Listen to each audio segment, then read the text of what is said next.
রাতের অন্ধকার, চারপাশে ঝিঝি পোকার ডাক। একটা পচা দুর্গন্ধযুক্ত পুকুরের ধারে বসে আছে এক ভয়ঙ্কর শাকচুন্নি। এই কাঁচা মাছ খেয়ে খেয়ে মুখটা পুরো পচে গেল। এভাবে আর ভালো লাগছে না। কতদিন হলো ভাজা মাছ খাই না।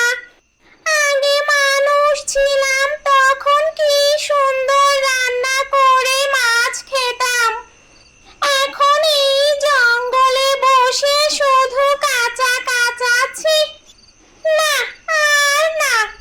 আজকে যদি কোনো মানুষ আসে তাহলে তার মাছ আমি কাঁচা খাবো না।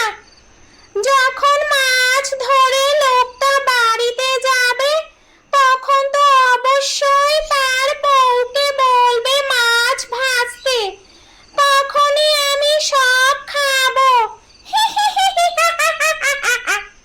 কিন্তু আজকে আমি নিজেকে কন্ট্রোল করব, কারণ আমার তো আবার কাঁচা মাছ দেখলেই মুখে পানি এসে পড়ে।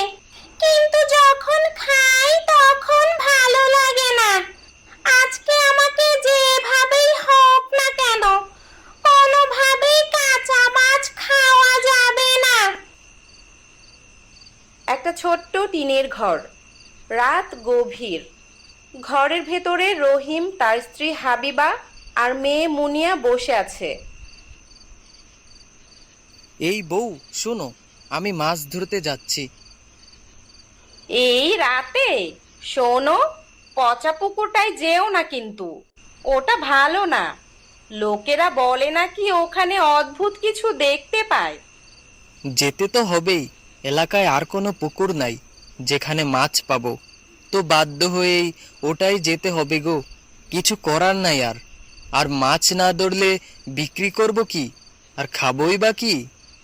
তাহলে অন্তত তেঁতুল গাছের নিচে বসে মাছ ধরো না। শুনেছি ওই জায়গাটা ভালো না, কিছু আছে সেখানে। হা হা হা, এসব বিশ্বাস করো তুমি? ভূত টুত কিছুই নাই, আমি যাচ্ছি এখন।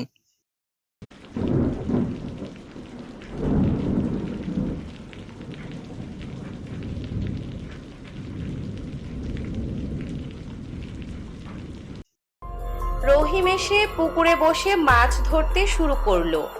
দূরে লুকিয়ে সব দেখছিল সেই শাকচুন্নি। আরে বাহ, একটা লোক আসছে। ও যত মাছ ধরবে সব নিয়ে গিয়ে ভেজে খাবে, আর আমি খাবো। রহিম অনেক মাছ ধরে, খুশি হয়ে বাড়ির দিকে রওনা দেয়। তার পেছনে পেছনে অদৃশ্যভাবে চলে সেই পচা পুকুরের শাকচুন্নি।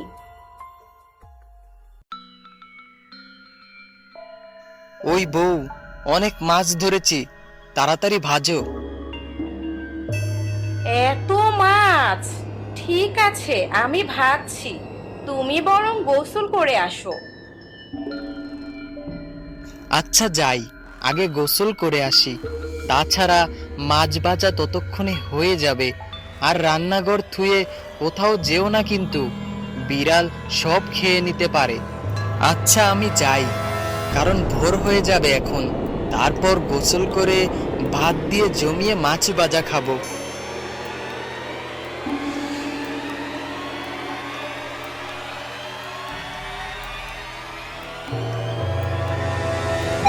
কি গন্ধ!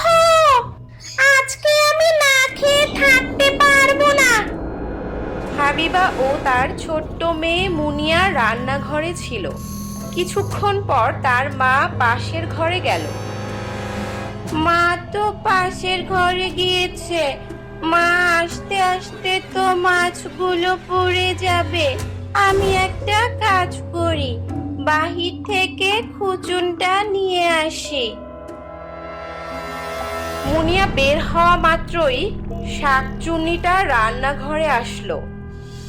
এই সুযোগ, এইবার মাছগুলো সব খেয়ে নেই।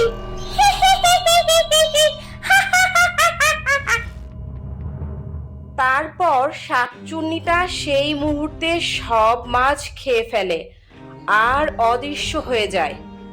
মুনিয়া ফিরে এসে দেখে সব খালি। এ কি হলো মা, মাছগুলো কোথায়? কি বলিস, এই তো ছিল। এটা কিভাবে হলো?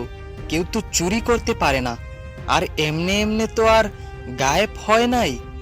হায় হায় হায়, আমি তো চোখের সামনে রান্না করলাম, তাহলে এটা কিভাবে হলো? রহিম চুপ হয়ে যায়। তারপর মুনিয়া বলে, বাবা, এ মানে মা পাশের ঘরে গিয়েছিল একটা কাজের জন্য আর আমাকে রেখে গিয়েছিল। তারপর আমি দেখি কি মাছগুলো পুড়ে যাচ্ছে, তাই আর কি বাহির থেকে গিয়ে খুচুনটা আনতে গিয়েছিলাম। হতে পারে তখন কিছু এসে নিয়ে গেছে। বাবা, তুমি আর মাকে বকাবকি করো না।